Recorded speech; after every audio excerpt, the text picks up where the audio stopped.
Hello everyone, je vous invite avec moi pour une courte balade dans les rues de Paris, le temps de cette nouvelle conversation qui est le défilé inspire, le dressing décide.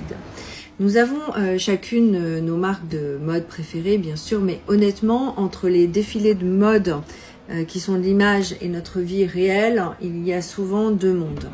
Oui, les marques de mode ont bien sûr pour rôle de nous vendre du glow-up, de nous faire des propositions pour nous ouvrir à de nouvelles perspectives. Alors, très honnêtement, on adore. D'ailleurs, elles le font avec beaucoup de talent. Elles font travailler notre imaginaire avec le risque de nous faire aussi glisser vers une vie parfois totalement fantasmée, ce qui peut être ok. Mais après tout cela, combien d'entre vous ont déjà ressenti cette impression diffuse d'être terriblement seuls face à leur dressing? Parce que les inspirations ne suffisent pas ou ne suffisent plus. Puisque votre dressing, lui, doit orchestrer la réalité, il doit se réinventer, maintenir sa cohérence, s'actualiser dans la bonne mesure. Et c'est là parfois que la cohérence peut se perdre.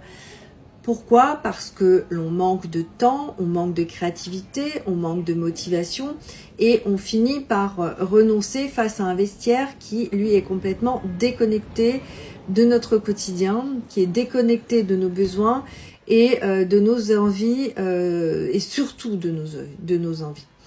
Donc pendant que les marques effacent totalement leur collection passée pour vendre les nouveautés suivantes, votre dressing, lui, il se transforme en archive personnelle. Oui, il devient vos archives personnelles. Il devient la big picture de vos coups de cœur, de vos basiques et de vos pires flops parfois. En vérité, c'est votre dressing le véritable boss. C'est là que votre confiance se construit ou s'effondre aussi. Oui, parce qu'au fond, le défilé propose, mais c'est toujours votre dressing qui arbitre. Alors moi, je voudrais poser les questions suivantes.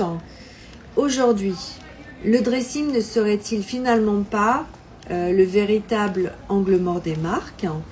Et à quand une industrie de la mode qui se penchera véritablement sur ce sujet?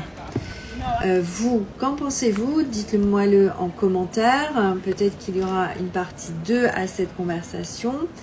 En attendant, abonnez-vous. Vous pouvez aussi me retrouver via mon livre Get Your Parisian Style qui est en exclusivité sur Amazon et où je traite pour vous du pourquoi la Parisienne est-elle si meneuse de style. D'ici là, je vous dis bye for now.